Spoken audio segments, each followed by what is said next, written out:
and welcome to the Handbag Designer 101 podcast with your host, Emily Blumenthal, handbag designer expert and handbag fairy godmother, where we cover everything about handbags from making, marketing, designing, and talking to handbag designers and industry experts about what it takes to make a successful handbag.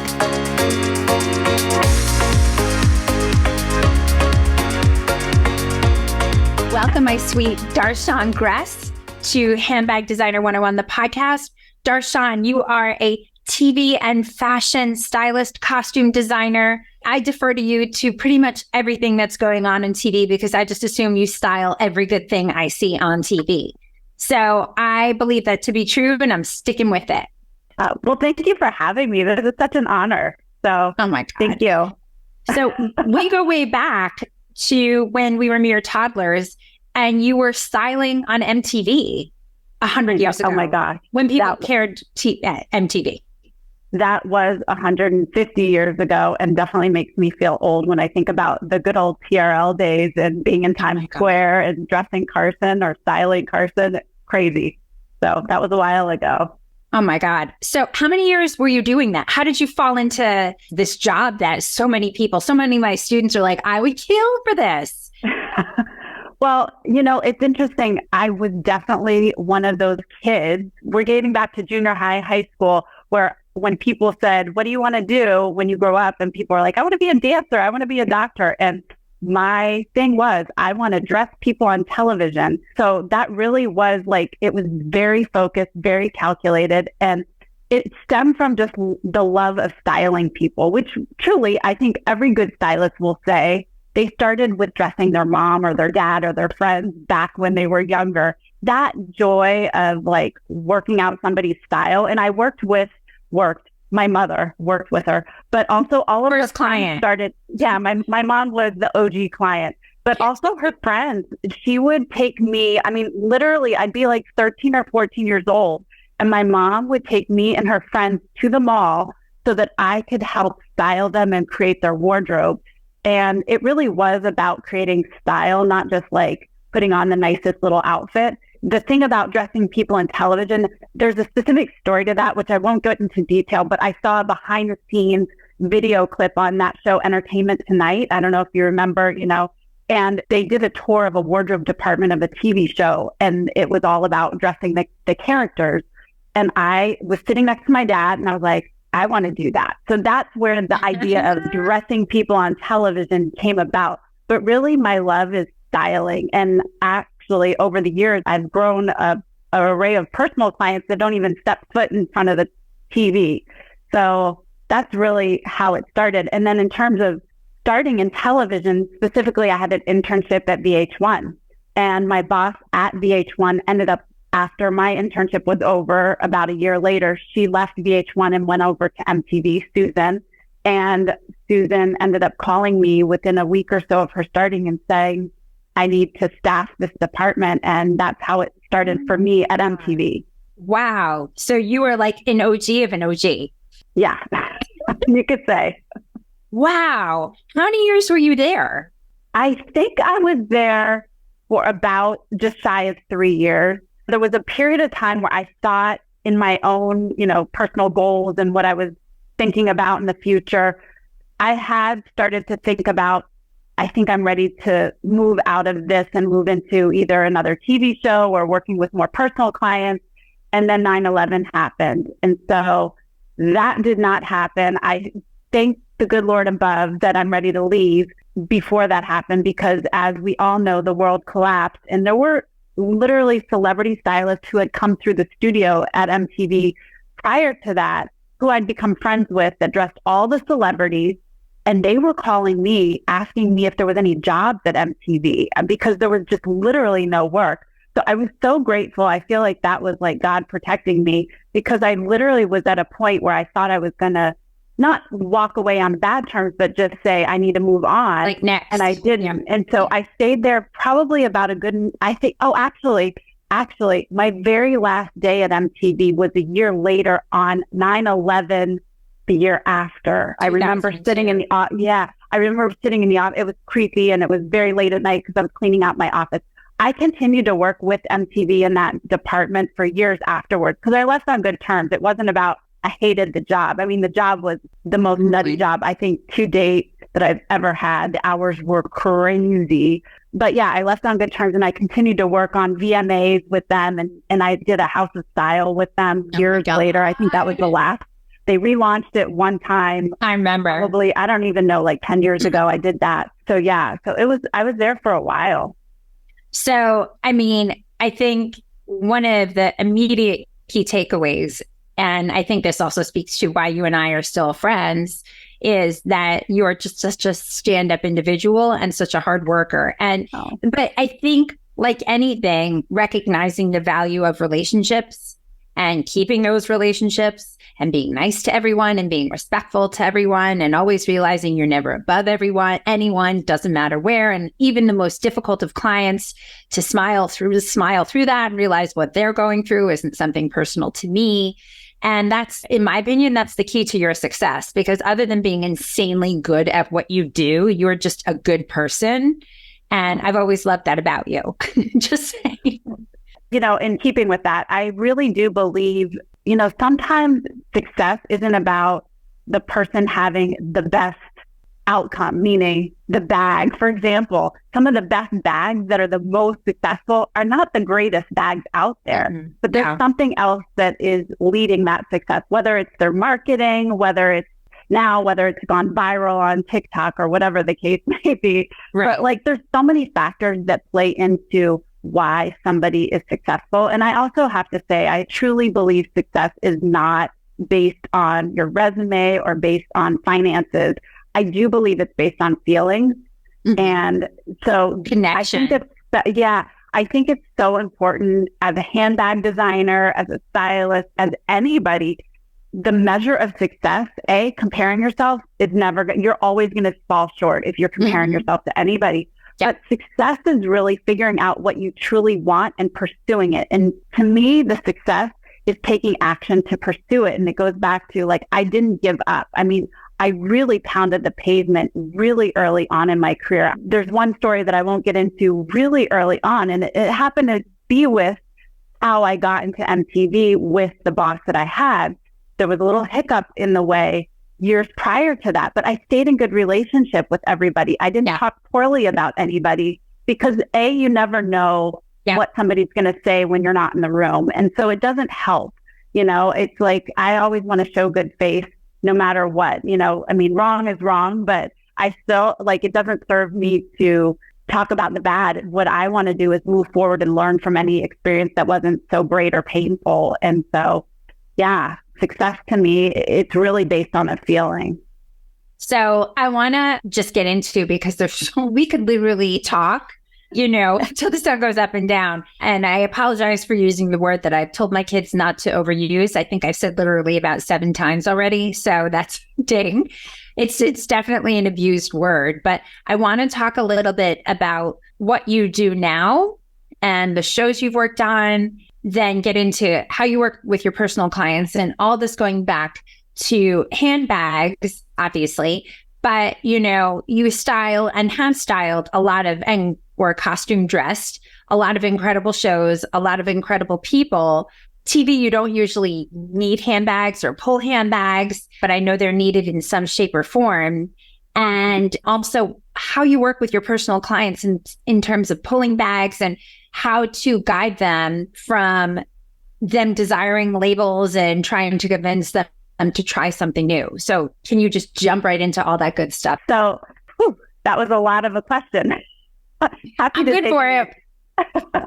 So you want to talk about, like, the shows you've designed, you've dressed, and so forth. Yeah. So for me, it's interesting. You know, my title is costume designer on most of my shows. Union shows, the title is costume designer. You can think of that as a fashion stylist. I really niched down and realized what I love to do was style real people. And so that translated into the TV shows I worked on or have worked on. MTV, for example, I was styling Carson Daly or some of the other VJs, if you will. So I really dressed real people on television. My niche is dressing the hosts and judges of essentially reality shows, which back in the day, I would have been mortified to hear me 20 years from now saying that's what I worked on.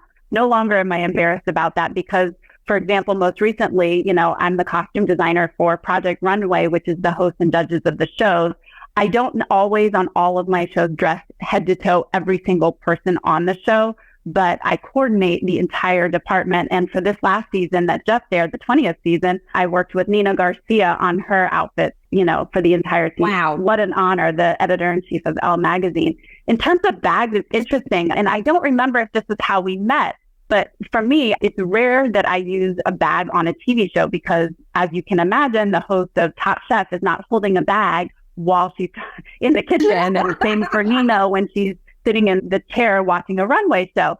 But back at MTV, I used to do trend segments. And actually, there was a designer that I met because of a bag, Christina Caruso. She doesn't do bags right now, but she's just launched the most, not just, but she relaunched her accessory line, and she had the most beautiful accessories. I love her to pieces, and we've stayed in touch over the years. Talk about long relationships.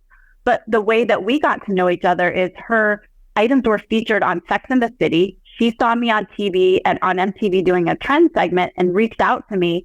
And I ended up using her bag in one of my trend segments on MTV. So the story that Christina was in the New York Times for the Sex and the City story was because of me, because my bag was featured in the Sex and the City lead-in story in 2003 from Ruth LaFurla. And Ruth said, if you want this story, you need to pull and give me other designers that had their bags or products featured on the show. So I went through and pulled 2 other designers, and me. So that's the connection. And he was also on Project Accessory because I was the one that was part of casting.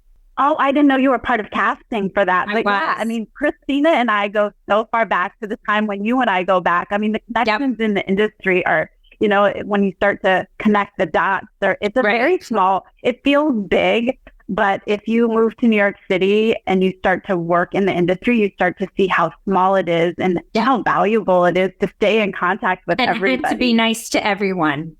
Exactly. Yeah. So getting back to bags. So, like I said, I don't normally on my particular shows, it's very rare that I get the opportunity to tie in a bag, basically, unless there's a trend segment or I'm doing I've worked on fashion shows where I've had to style out bags, but it's very rare. But in terms of my personal clients, oh my gosh, it's part of the look. I think everybody thinks about their wardrobe first, but usually they don't give thought to their handbag, their coat. The shoes, yes, there's usually a plethora of shoes in most people's closet, but the handbags and coats tend to be an afterthought, and it can ruin an entire outfit. And so for me, handbags or purses, or I sound like a granny, handbags, are so incredibly important to the overall image and the style of an outfit. It literally, as I said, can make or break. And in terms of my clients, first of all, and it applies to wardrobe, it applies to shoes, there's a little more flexibility, I believe, with handbags, but I do think that building your foundation first, and this is part of the process I take personal clients through, which is a style foundation. We identify what their actual style is, their personal style, how they want to identify. And then we build a core wardrobe that's based on essentially basics, if you will, but not boring isn't basics. They're the glue to your wardrobe. So when you go into your closet, you've got this fabulous eye candy blazer, but you've got the basic jean or the basic black pant or whatever it is to tie into it. Same can be said about a bag. I do believe it's so important to have bags that are a little more neutral, if you will, that are not such eye candy. And that's where you start. But on the flip side of this, and I'm actually going to show you a bag. I pulled it out just for today. A bag I've had in my closet for over 20 years. I think bags are probably one of the number one places where clients and your audience can invest in. Because yes, trends go in and out. For example, the Fendi baguette, but last year, the Fendi baguette was trending again. I mean, and I don't think that unless it's like uber trendy, a year later, it might die a little and you might look like you're wearing a dated bag. But in terms of a classic, expensive investment piece and it's eye candy, you can carry it for as long as possible. So I pulled this out just for you. Amazing. This bag, I guess it would be considered vintage. I forget what the actual years of vintage, like how many years it has to be. Yeah, I think I got this, and it's got a little wear and tear. It's Christian Dior. I don't know if you can see it. Yeah, it was when the bag this silhouette is so hot right now. Yeah, actually, what's crazy is I just was in Paris just a month ago, and they had this bag sitting in the shop. It wasn't my bag. It was a bag. And I entered it was a vintage shop. And I was like, oh my gosh, how much was that bag? I forget. I want to say they were selling it for around, the vintage prices in Paris are so much better than they are here in LA or in New York. Or on the Real, which don't get me started. But I want to say it was under 2,000 at least. So, I mean, and that sounds like a lot of money. I mean, bags that I will say this, there seems to be a trend, I hate to say that, on vintage bags, like luxury. The circular economy right now is insane. Yeah. Luxury. I mean, I'm seeing vintage luxury pieces, whether it's clothes, bags, whatever, going for more on a retail price than what you'd find if you go into, Saks and start shopping for a bag, which to some degree I have some issue with, but I understand it. I believe it's like an investment. It's kind of like your old school when people used to talk about investing in watches, which is still an investment piece. So anyways, I really believe with clients, I love having bags. They're neutrals and you only need a few. And that means they can go with almost anything you wear. But having these kind of eye candy bags, this one's got purple and green and it's got, pony hair and python. I'm sorry for anybody out there that this is probably the real deal because it was over 25 years ago that I got that bag. I'm not so sure I would buy it now. But those eye candy pieces are the things that sort of give like a little spice to your outfit. I've definitely worked outfits around a handbag for my clients. They get a fabulous bag and I'm like, oh my gosh, that's so inspirational. Let's style an entire look. How do you deal with your clients and how do you get them? And I say get them in the pedestrian way. How do you convince them to invest in a brand that isn't a label? Because the clients with whom you work are at a different socioeconomic level. If they're employing you to come in and do their closet and so forth, then these people that you are working with are in some cases early adopters because they have you to allow them to take these risks that they probably wouldn't have the courage to do on their own. And so you're the one, I'm assuming, bringing a lot of stuff in front of them that they've never seen or wouldn't normally get on their own. So how do you deal with that? And what are some of the brands that you're looking at for inspiration? Yeah, I will say this. What's interesting, and my clients aren't the kind that come to me normally. There have been some that need like full makeovers, that are fashion clueless, that have no idea how to dress themselves, their bodies, and they don't know labels. Like most of my clients, they love fashion. They have a closet full of clothes. I mean, the number one thing is I have a closet full of clothes and nothing to wear. And they just need that fresh perspective. So to answer your question, most of my clients, they shop more than me. I have to say, shopping is not my favorite part of what I do, which I know that might sound shocking to most people, but my love is styling and having the clothes already shopped, whether it's somebody else like an assistant or myself. Not to say I don't like shopping, and I love the hunts and actually I love it all. But it is truly, if I compare it to what I do, the styling part is my favorite part. So my point is that my clients usually have a very key, like they already know they want to invest in that Chanel bag or the YSL bag or whatever it is. For me, there are certain bags that seem to be that wear out quicker, if you will, because they're literally worn every day, whether it's that black bag or a silver bag. I think silver and gold are two neutrals, if you will. I think like a nude bag, a red bag, a black and white, and also just a pop of color, like a red bag. I know red is trending right now, but red to me is always going to be on trend. Like having an amazing red bag is always going to be great. And it's a bit neutral with your outfit. If you ever wanted to start a handbag line and didn't know where to start, this is for you. Living proof that independent designers can make it big. Emily Blumenthal, who is one prime example. If you had dreams of becoming a handbag designer and didn't know where to start, this is for you. If you have a handbag brand and are in need of strategy and direction, this is for you. I'm Emily Blumenthal, handbag fairy godmother and handbag designer expert, and this is Handbag Designer 101, the masterclass. Over the next 10 classes, I will break down everything you need to know how to make, market, and manufacture a handbag. broken down for you that you'll not only skip steps in that handbag building process, but also save money in that learning curve. For the past 20 years, I've been teaching at the top fashion universities in New York City, created the Handbag Awards, and also the Handbag Designer 101 podcast. I'm going to show you like I have countless brands from sketch to sample to shelf, whether you're just starting out and don't know where to begin, or even if you have a handbag line and just need some strategic direction, the Handbag Designer 101 Masterclass is just for you. So let's get started, and you will be the creator of the next it bag. Join me, Emily Blumenthal, with the Handbag Designer 101 Masterclass.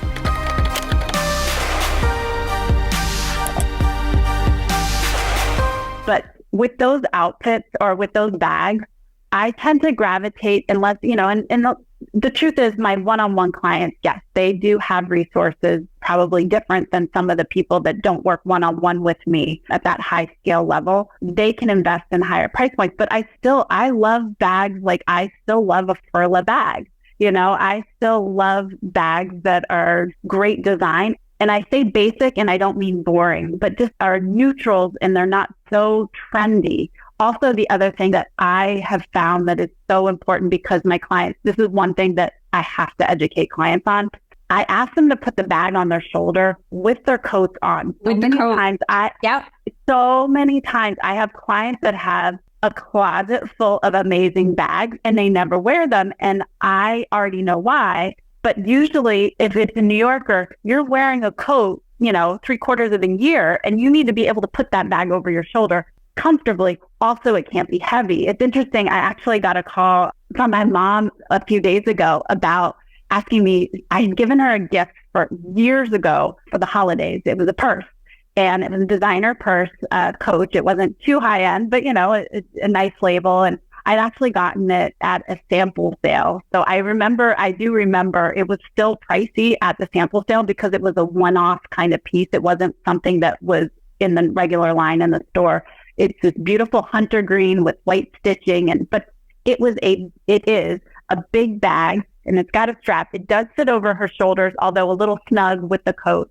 But what she called me about was like, 𝐷Arshan, I tried to wear the bag the other day. It's just so heavy. I realize now why I never wear it. And, shame on me for buying a heavy bag for my poor mother who's half my size. The leather is so dense with them. Yeah. And there's a handle and there's hardware on that particular, there's a lot of gold hardware all over the bag. So it is just it's truly a heavy bag. And it's a beautiful bag. And my mom even said, I love this bag. And I'm like, Mom, my phrase.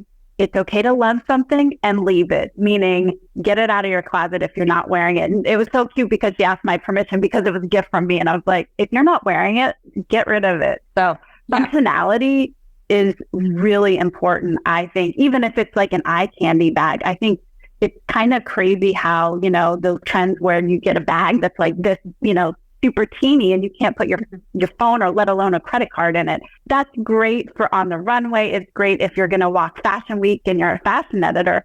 But the reality is most people need to put their cell phone. You need to think about what you need to put in your bag. You need to put even if it's going out at night, there's a few key essentials and one of them is your cell phone. Because if you're wearing a dress, for example, there's no pockets in your dress. So, right. There was in the early 2000s, when Marc Jacobs was at his heyday, those bags of his, we used to joke that it should come with like an orthopedist number because not only was the leather heavy, but the buckles were heavy, the hardware was heavy. So even empty, and then the straps, they weren't wide enough to hang on your shoulder and they weren't long enough to make as a crossbody because people didn't do that back then. Yeah. So the retail anthropological research was so lacking that even as amazing the Stan bag, even as on trend it was too goddamn heavy to wear. So aspirationally, I still have an old school Marc Jacobs collection bag, and yeah, it's heavy. I love it, and it's like the leather is so broken in, but it's a heavy bag. And actually, I've been doing what I do with my closet or my clients for the last few months, both in New York and LA. And I've been going through and just like getting rid of so much stuff that I'm like, I'm never going to wear this. And I have to say, I hung on to the Marc Jacobs bag for sentimental reasons. But the truth is, I probably, in the next round of editing my closet, will probably have to love it and let it go. People like you terrify me because my closet is literally choked. And, I've thought about this, especially now, like if I had to run out of my house, what would I take? Like what clothing articles would I say are the most important? I mean, granted, we can live without everything, your family, da, da, da, da. But if I was to say, like, you're given one suitcase to pack up your best pieces, what would they be? And like, God damn it, my closet, it's a disaster. I think we always need someone like you to come in and be like the mirror, be like, you don't need it. Doesn't fit you. Get rid of it. You're not going to wear it. I like editing people's closet more than I like shopping. So the pecking order of what I like to do, it's styling and then editing people's closet because it's so liberating. I think that gives me kind of the most joy because the area that I get the most resistance on when I start to work with clients, and it's part of the process. Like there's a whole process of how I work with somebody, especially the very first time if I've never stepped foot in their closet or worked with them. I will not work with a client if all they want is for me to go out immediately and shop. It's never going to happen because it doesn't serve them. I know their end result will be a year from now, they're going to still have a closet full of clothes and feel like they have nothing to wear because they didn't edit what is in there. They can't see what they have. And I get it. It's an emotional process. It is. I just recently, like I said, just did it. And there's still pieces that I'm like, I can't believe I got rid of that. But you know what? I can see everything in my closet, which is amazing. Like I can't see anything. No. You need a closet edit session. Honey, I'm like already having anxiety. You name your food. You can come over. I'll buy you whatever you want. We can get a whole buffet spread. I don't know. I'm already terrified, like talking about this. Where, like when you cull someone's closet, where do you have them deposit their leftovers? Are you attached to a website? Do you donate? How do you handle that?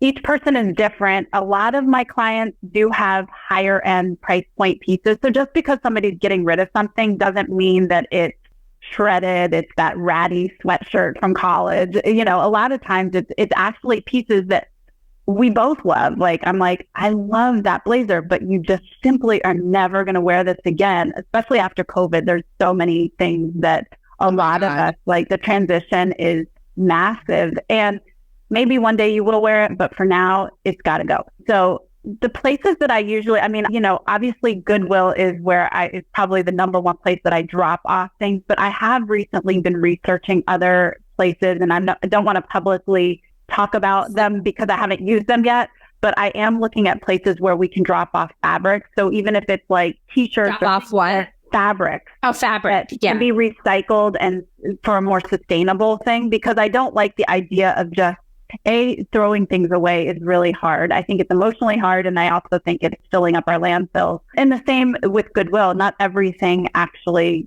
as we know. I mean, I have clients that are like, oh, I should send this to Goodwill. And I'm like, I know I just said most of the stuff is nice, but sometimes it does have a stain on it. And I was like, no one should be buying that. No, we're not going to give that to Goodwill. We're getting rid of that. No one should be buying that. So I have actually started to research, and I have one company that I am working with right now, but I haven't worked with them enough to actually say their name. I interviewed Camille Tagle from Fab Scrap, and I love them and love everything they recommend and support, and they take dead stock and so forth. So big believer in them.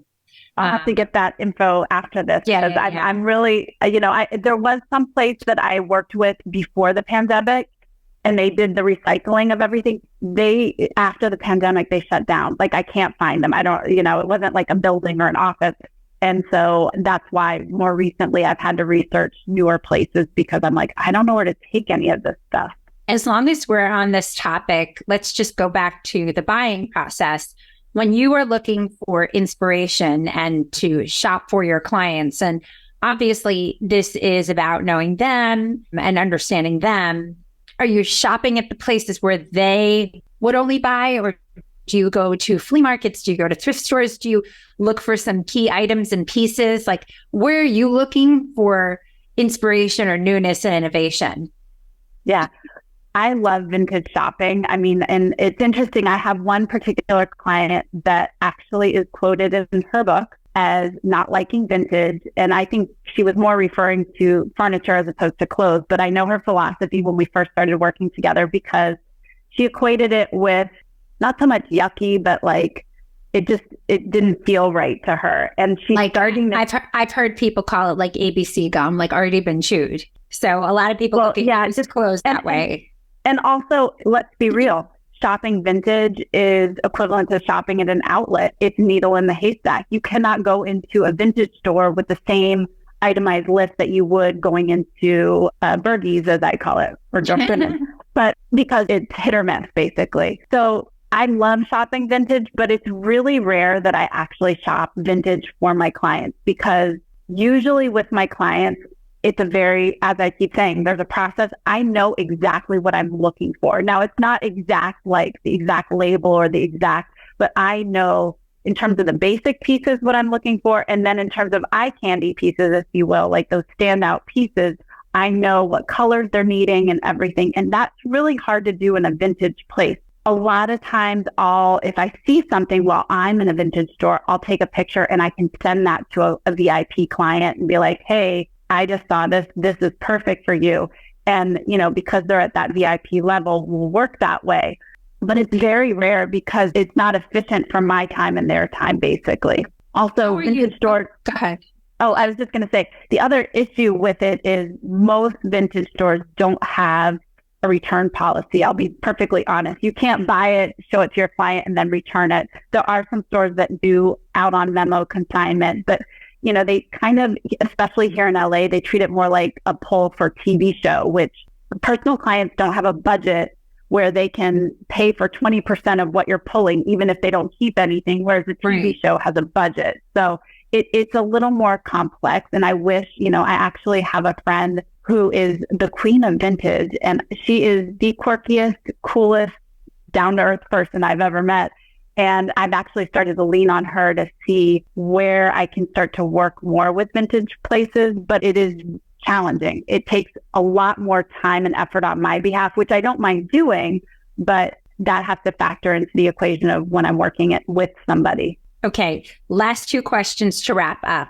Are you taking pictures of vintage, let's just speak to bags per se, and then sending it to your client and saying, do you like the look and feel of this?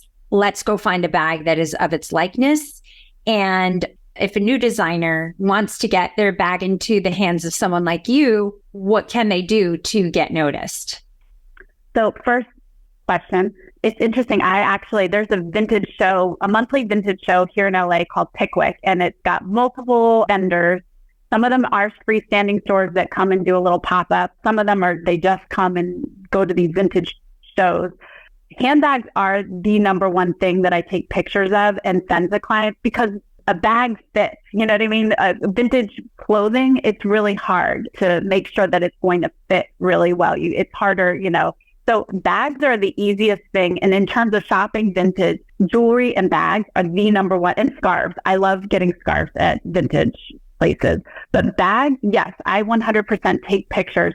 If I see an amazing bag, and actually the one that got away, there was a bag at the last, or maybe it was two, I think I missed the last vintage show, but 2 vintage shows back, there was a bag that I saw. I sent it to my client because I thought she would like it. She did like it, but in the end, she didn't get it. But I actually really liked it. And I waffled a few days and it sold. It didn't sell at the show, but it sold. The vendor had actually gone to New York for another show and sold it. There was Manhattan Vintage this past weekend. So we were just there shopping that because kind of have to. So to me, I love vintage pieces if they're in good quality. One of the reasons vintage or thrift store, if you will, that name scares most people is because they equate it with a time period. They think it's going to look kitschy, costumey, or you're getting something that looks like it's from the 60s. For me, that's not my personal style. So I would probably, I might pull up a dress or something that is a reflection of the 60s. But you think as a designer, for inspiration, it's good to go thrifting or vintage because you can always find something that could potentially be inspiration for something new and on trend. Most definitely. And I also think when you see it as a vintage piece, then you see the longevity of that silhouette. It's really about the silhouette, not necessarily the color at that point, but like seeing what stands the test of time. And then, like you said, you see this silhouette and you're like, oh my gosh, that bag is 30 years old. I love that. That looks modern. I know that if I'm in, a store now and I go to Neiman Marcus and that silhouette's there, it's going to look good 20 years from now because it stood the test of time. And just to wrap up, if someone wanted to get a bag in your hands, can they follow you? Can they reach out to you? Can they DM you? So they exist. How can they follow and find you?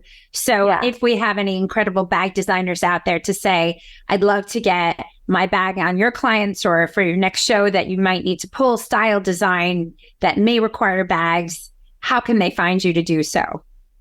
Yeah, I mean, for sure, probably the easiest way to find me is my full name, Darnell Gress, is all of my social media handles. And you'll see me on Instagram as Darnell Gress. And I love getting DMs. I get DMs all the time from designers. Usually, if somebody DMs me, I don't click on links, to be perfectly honest, from a DM, because I just never know. I don't usually click on DMs, the links in DMs, because you just never know. So I usually give them my generic email via the DM. So the best way is that they can find you on Instagram at DARSHANGRESS, and then they should send you images or PDFs or so forth, or lookbooks, because you won't click on a link because links are shady. Yeah. Feel free to DM me. And if, it sounds legit, I will send you a private email address. You can send me images that way. Amazing. Darnell, you are a ray of sunshine and a star that I continue to follow. Thank you so much for being part of Handbag Designer 101, the podcast. I know this was extraordinarily educational, and I know all of our fans and followers will definitely see the same thing, because you really have given us a great insider look in terms of what you look for as a personal stylist and also as a costume designer. So thank you so much for being part of it. Thank you so much for having me. This was a joy. Thanks for listening. Don't forget to rate and review and follow us on every single platform at Handbag Designer. Thanks so much. See you next time.